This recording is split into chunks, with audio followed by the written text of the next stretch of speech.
What's up, guys? This is CoinTable here.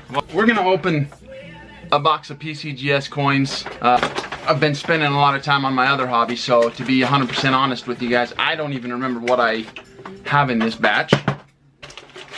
I do write them down on the invoice when I ship it.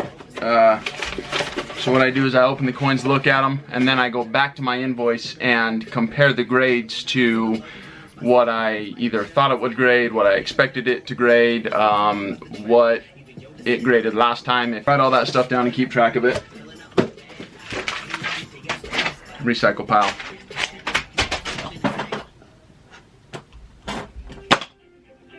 Let's take a break for this phone call. Actually, never mind. Send that guy to voicemail. I hate to do it, but he's a talker and I don't have the time. I'm too busy with y'all.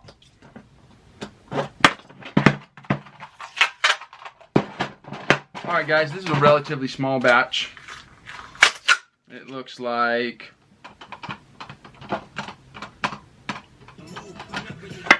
only 15 coins. I don't know about you guys, but I have found I either send them in bulk, and in bulk you have to send over 100, or I have found if I'm not sending them in bulk, I send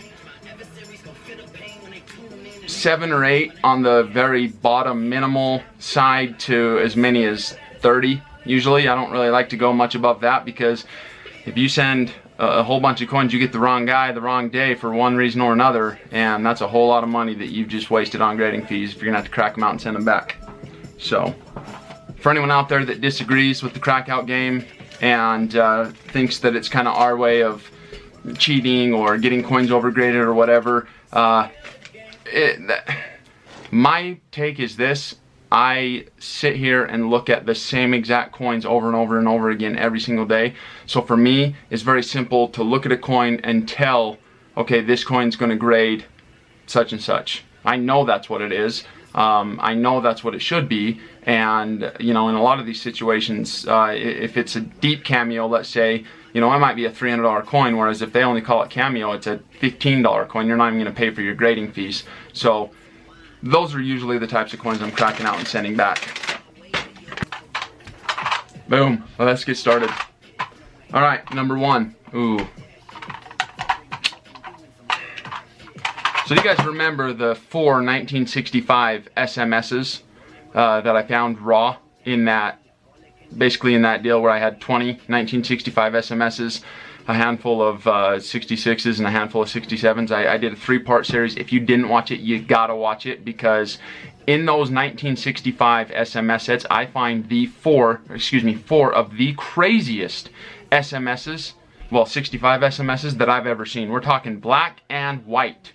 So I send 2 of them to NGC, 2 of them to PCGS. The 2 at NGC come back 67 Ultra Cameo. I expected nothing less. I actually thought 1 out of the 2 would be a possible candidate for a 68 Ultra Cam. But look, I'm not complaining, because that's a huge return on investment. So I sent the other 2 to PCGS. This is what I'm talking about right here, guys. This right here is what I'm talking about. And I know the lighting, oh, there you go. You can see a little better. I mean, I'm not exaggerating when I say this coin's black and white. And PCGS, they decided they don't want to call it deep cam, so it's going to get cracked out and sent back, because again, black and white. It looks like a 64 deep cameo proof. According to the expert of all experts, Rick Tamaska, on these types of coins, there was only 1 set of dies, 1 die pair that made the 1965 SMS Kennedy in black and white. I'm talking those black, deep, super deep black dark mirrors against the absolute whitest, frostiest devices. Showing you this first one again. They call it a 67 plus cam. Not sure how they really validate or justify calling it that, but that's why the game is what it is. Here's the second one, and they give this one a 66 cameo. So I don't really know how they did that, guys, but this is a perfect example of a crackout coin. So in a 67 deep cam, $3,000–4,000 bucks easy for this coin. In a 66 cameo, $100 on the highest of high ends, if you're lucky. Maybe no, actually I've seen a few go for like 125 to 150 at the most. So we're talking 150 here in this label, or $3,000 to $4,000. What would you choose? it's going back. It's what I choose. Alright, the third one here is just a 1959 proof dime. It graded 68 cameo. I probably sent it maybe thinking it was a deep cam, but as I look at it now, it's definitely just cameo. Sometimes I get a little ahead of myself.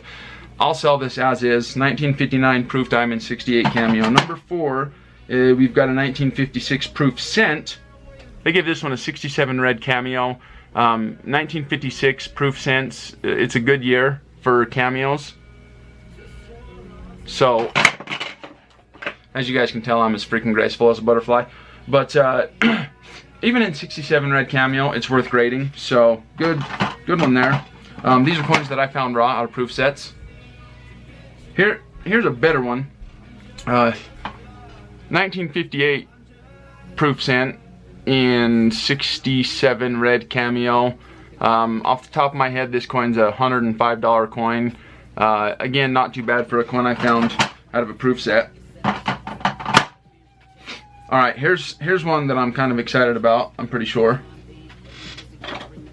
Grab my loop here. This is a 1971 proof cent.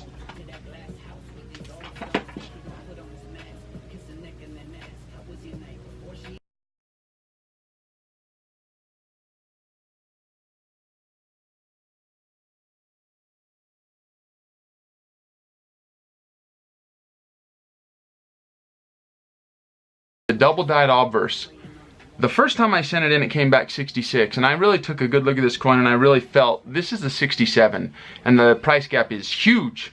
And so I cracked it out and sent it back. Well, guess what, guys? This one came back as a 67 red cameo, and I haven't checked the numbers on this, but I'm willing to guess. I'm willing to bet when it comes to these registry coins. This is a, believe it or not, this is like a registry coin, registry level coin. The difference between a 67 and a 67 red cameo can sometimes be thousands. At minimum, it's hundreds of dollars difference. Hey, I got an update for you guys.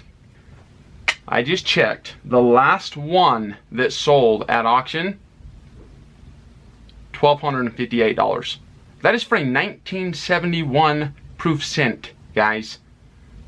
$1,258. And that was just barely a year ago. So maybe it's gone up a little, maybe it's gone down a little, but the point is, what does a 1971 proof set cost? $3 if you're paying high retail? I think I paid $1.50 for the ones I had, maybe $2. I mean, it's a ridiculous return.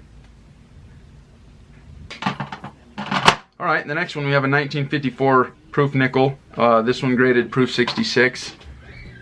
The only thing I can think, and you're not going to be able to probably see it very well in this video, but the only thing I can think probably is that I sent this for the toning. Oh yeah, it's got some neon color on it. It's beautiful. I wish they would have gave it a 7, but big deal. So here's a 1952 proof dime, and this one is also toned. Again, really hard to capture in this particular setup that I've got here in my temporary studio. I probably posted this on Instagram before I sent it.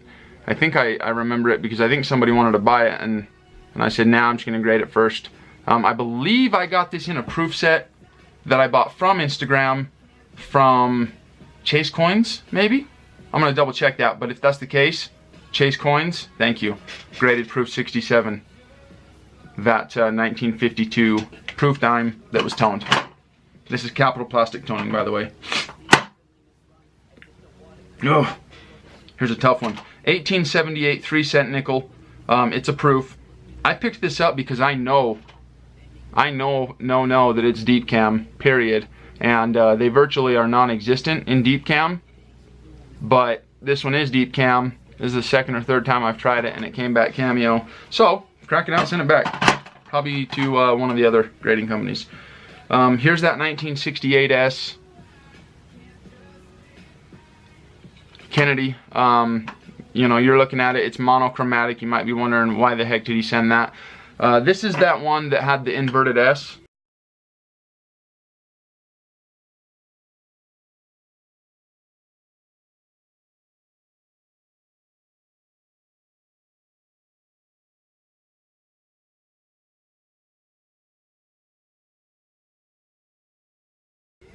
and I was hoping for an 8, but I don't know. I'll look at it under light and see if it's gonna stay as is or if I'm gonna have to crack it out. Now on that coin right there, what I do on those types of varieties is I send them to the graders until it gets what I think it should be, and then I send it back and get it attributed.